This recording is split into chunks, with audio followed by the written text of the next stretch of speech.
Outdoors Delmarva covers everything outdoors, including real fishing and hunting situations involving wildlife. We do our best each week to bring you tasteful content, but viewer discretion is advised. Now, enjoy the show. This is Outdoors Delmarva, presented by Gateway Subaru. Higher standards. On this week's episode, we'll celebrate the return of the annual Wicomico Yacht Club's Toys for Tots Boat Parade. We'll see who takes home the big money at this year's Delaware Whitetail Open. We head back to Scorchy's Corner to learn that you don't have to take a road trip to the south for good pecans. And we'll have a special Thanksgiving throwback with Captain Willy, who was on the hunt for wild cranberries. Outdoors Delmarva starts right now. Welcome to Outdoors Delmarva, the show dedicated to a commitment of conservation and to the community that makes Delmarva's outdoors such a hidden gem here in the Mid-Atlantic region. My name is Jason Lee, and y'all got any more of that pie? This is Outdoors Delmarva, presented by Gateway Subaru. Higher standards.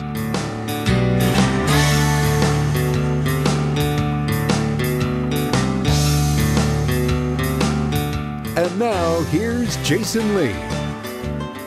Welcome to Outdoors Delmarva, and a very happy Thanksgiving to you and yours. It really is the most wonderful time of the year, especially when you embrace the season of giving.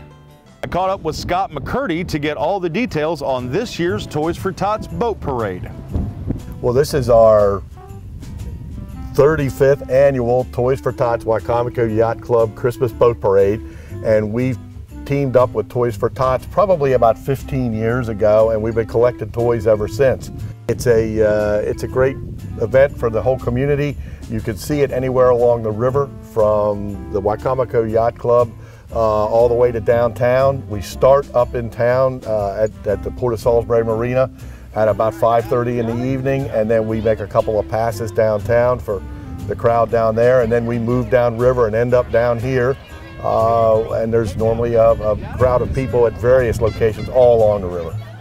The United States Marine Corps Reserve's Toys for Tots program was established in 1947 by Major Bill Hendricks. The red Toys for Tots train logo was designed by Walt Disney Studios, and a theme song was written in 1956 and recorded by Nat King Cole and Peggy Lee, among others. In 1995, the Secretary of Defense approved Toys for Tots as an official mission of the Marine Corps Reserve. Toys for Tots also donates toys and books to the Navajo Literacy Program to reach children in participating remote reservations. We want to collect as many toys as possible, and we make a real effort to reach out to the Toys for Tots organization to find out what it is they really need, and that's what we try to concentrate on. We have become one of their biggest collection events in this part of the shore over the last 15 years, and obviously we want to get bigger, not smaller. We'll accept toys here at the club anytime that we're open. Any member of the club will be tickled to death to get toys from any organization or person that wants to donate. So it's we try to make it easy, not hard. You can contact the yacht club by telephone, and we'll get back to you. We do have some local businesses. Brew River has some collection boxes. Baywater Farms has some collection boxes. And Allen Lions Club, we have collection boxes at the Allen Community Center also. So we're trying to get out there and spread our net as wide as possible.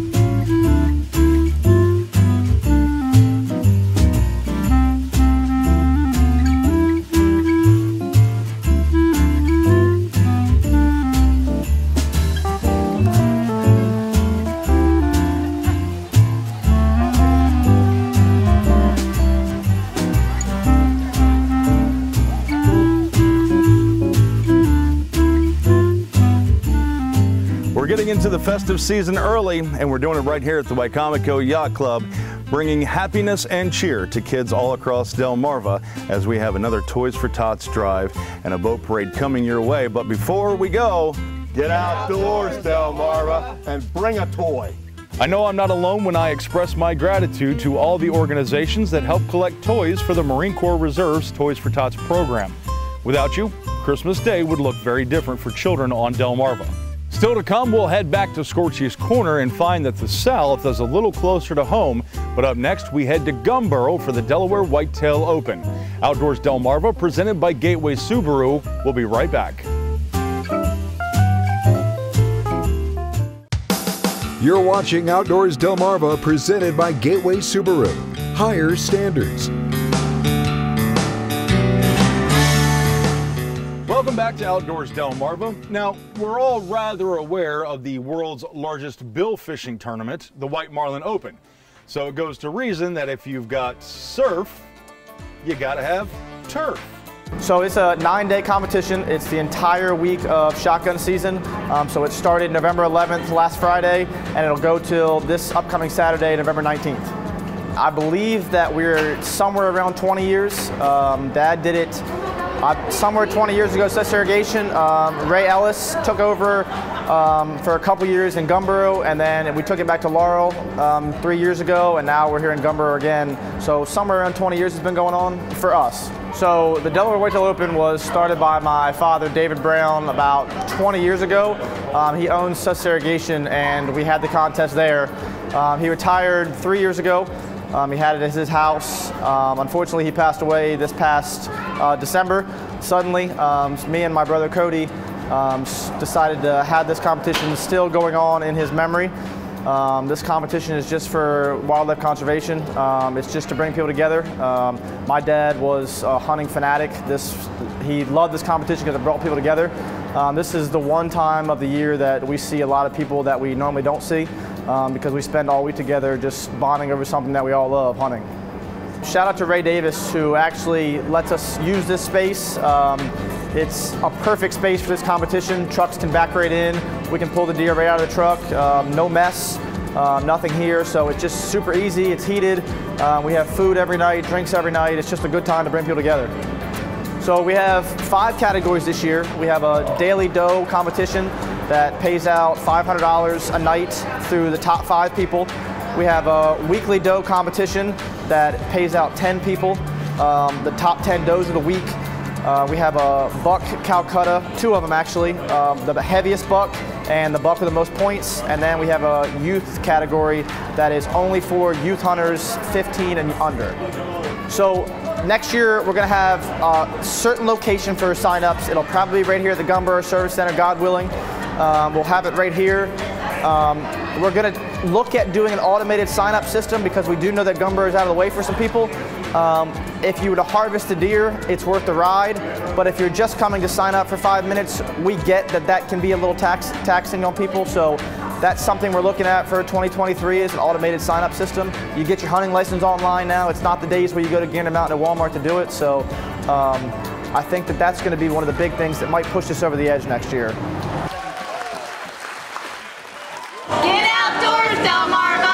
To make sure you don't miss out on your chance to take home some prize money and bragging rights next year, search for Delaware Whitetail Open on Facebook. Still to come, we'll do a special Thanksgiving throwback where Captain Willy is on the hunt for wild cranberries. But up next, we're going to find out in Scorchy's Corner that there's more to Crisfield than just crabs. Outdoors Delmarva, presented by Gateway Subaru. We'll be right back. You're watching Outdoors Delmarva, presented by Gateway Subaru. Higher standards. Sponsored by Shorts Marine. Welcome back to Outdoors Delmarva. Now, pecan lovers know that if you want the best pecans, you gotta head south. Well, in this week's Scorchy's Corner, the south might actually be in our own backyard. Honoring the life and legacy of Scorchy Taws, thanks to Shorts Marine in Long Neck, Delaware. Shorts Marine, everything but the water. Whoever said it first was right. You learn something new every day. I've lived on Delmarva all my life and just found out that I live in the most ideal pecan climate in the state of Maryland. Who says so? None other than Iliff Miller, the foremost pecan authority I've ever had the pleasure of meeting. I worked for the Department of Agriculture as a liaison officer in the Alabama A&M University. We lived on a street called Pecan Grove Drive, And we had Stewart pecans growing all around our house. When I came back to the Department of Agriculture in Washington, I wanted to find a place within reach of Washington on a weekend where I could have a grove of pecans of my own. And why, we wondered, did he ever choose Crisfield? I wanted to find a place in Maryland, if possible, that had a long growing season, and I found that Crisfield had the longest growing season in the state of Maryland.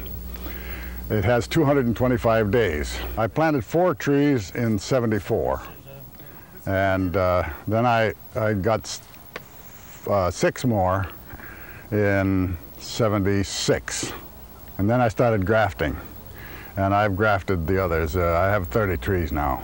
So there's a pecan grove on Delmarva. Well, you could have knocked me over with an olive branch. I feel like Rip Van Winkle, who just woke up from a 20-year nap, given the fact that Iliff Miller, the affable Norseman from Minnesota, has lived a scant mile from me for 20 years, and I never even knew he was on Earth. He may have shook a lot of pecan trees, but he sure hasn't rattled many chains. I'm not in it for personal gain because it's a thing that takes too long for me to get any gain out of it. I would like to have other people get interested in pecan growing. I'm a kind of a promoter. And I'm doing this as an example of what you can do with a good variety of pecan if you have the right climate and the right soil. And Crisfield has both. So saith Iliff Miller, purveyor of pecan gospel. A man who says it's quite possible that someday the crab capital might also become a pecan paradise. Scorchy Tots, wandering our Delmarvelous land for WBOC News. Remembering Scorchy Tots is presented by Shorts Marine, online at shortsmarine.com. Did you know? Archaeological evidence found in Texas indicates that Native Americans used pecans more than 8,000 years ago, but pecan pie's popularity wouldn't surge until the mid-1920s, thanks to a recipe found on the label of Cairo syrup. Now you do. Did You Know is sponsored by North Bay Marina. Still to come on the show, your latest viewer photos. But up next, we go searching for wild cranberries in a special Thanksgiving throwback. Outdoors Delmarva returns right after this. You're watching Outdoors Delmarva, presented by Gateway Subaru. Higher standards. Sponsored by Shorts Marine. Welcome back to Outdoors Delmarva. Now we've gotten into the spirit of giving. We've got some venison on the table, a pecan pie in the oven, but Thanksgiving just isn't complete without some cranberries. This last Thanksgiving certainly had us thinking about feasting. So when we saw there was going to be a hike at Cape Henlopen State Park to look for wild cranberries, it whetted our appetite for a little adventure. We're meeting our group at the Seaside Nature Center in Cape Henlopen State Park. We'll have to take a short ride by shuttle to Fort Miles. Any guesses? What just happened? Thanksgiving. And what do you eat at Thanksgiving? Cranberry sauce. So cranberries are what we can find this time of year in our bogs and in our forest. So that's what we're going to be looking for. We're also going to explore some other resources that our ancestral colonists might have looked for when they're here trying to get food. So the part that we used by Fort Miles is very close to the beach, which means that there are a lot of old dunes there. And the dunes create the swales where the cranberries can grow. So they collect all the water that the cranberries need. You might have noticed that Morgan is using the Socratic method of questions and answers to teach. And it's pretty darn effective. Here, what do you notice looking out in front of us? Lots of trees. Oh, marsh. Marsh. Yeah, it's wet, right? So there's a lot of standing water. We're gonna make our way over here. They expect, big bushes of cranberries. It's not like that at all. They're actually really small plants that kind of grow in dune swales and really watery areas. So they're kind of hard to see if you're not looking for them. You would never know that you could find blueberries and huckleberries and cranberries here. Also beach plums. We've got a lot of different things here that you can pick yourself, kind of give it a taste so you understand maybe where our colonists came from, what they liked. Lucky for us, we've actually got cranberries. What? This is actually the cranberry plant. This little tiny plant down here. You wouldn't think that, right? No. A lot of people would think cranberries grow on a big bush. Nope, these are really short plants. They only get to about 4 inches high and they spread out really far. So they also need acidity. So where are they getting acidic soil? Also, blueberry needs acidic soil. Where do you think that acid is coming from? Pine needles. So any of the really low areas are going to collect all the water, and that's where those cranberries need to grow. So I showed you our first cranberry bog. As we walk along, I'm going to need you to find your own cranberry bog. These wild cranberries thrive in these swampy areas thick with pines, and so the hunt is on. Let me see, Grandpa. Where's water going to collect? I found a cranberry. Very hard to find. You got a cranberry? Yeah. Where'd you find that? I found it in the bush. Let me or see that something. guy. For these young folks, the best part about learning outdoors is that you can also get a little muddy at the same time. What's not to love? One lonely cranberry. One. Yay! Hold on to it. One. And some of you might wonder why you see people standing waist deep in watery bogs hunting cranberries. Well, here's your answer. In order to harvest the cranberries, a lot of places will flood the bog. So they fill it up with water so all the cranberries float up to the top. And that's a really easy way to collect them so they don't actually have to go hand pick them. My brave friends, oh, I feel so bad for you. Oh, you were so brave. They're very tart and not exactly palatable. A lot of people do cook them down like you would to make cranberry sauce. So when you cook them down, they kind of get rid of their tartness and they're much more easy to eat. And who would have thought that there is such a thing as a bounce test for cranberries? We are bouncing our cranberries to test if they are good to eat. So this one's a little squishy. Ooh, a little bit of a bounce. We'll try this one. Ready? Oh, that bounced. Whoa, that was a good one. That's a good berry. This 1.5 mile hike takes about an hour or so to complete and is free for the entire family. It's only one of the many programs that are available year-round courtesy of the Delaware State Park System. And if you're like us, we'll guarantee you'll find them very, very interesting.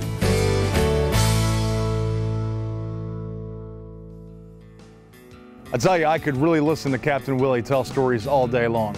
When we come back, we'll wrap up the show with your latest photos thanks to our friends at North Bay Marina. Outdoors Delmarva, presented by Gateway Subaru. We'll be right back.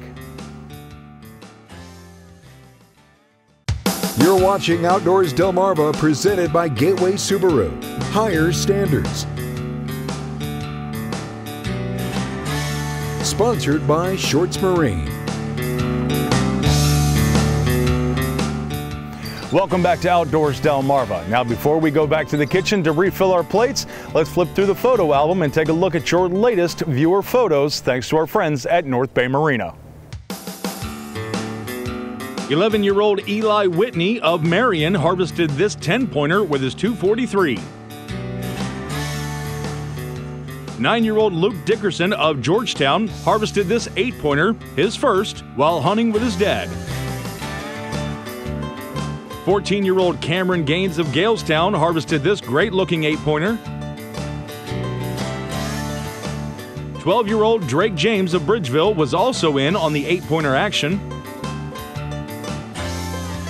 13-year-old J. Michael Yoder of Greenwood made it 2 weeks in a row with this 9-pointer. Wayne Davis of Willards caught a nice pickerel out of the Pocomoke River. And Wayne Wheeler and Keegan Davis harvested 6 wood ducks and 1 green-winged teal on the Chickamaucomico River near Vienna. Outdoors Delmarva viewer pictures are sponsored by North Bay Marina.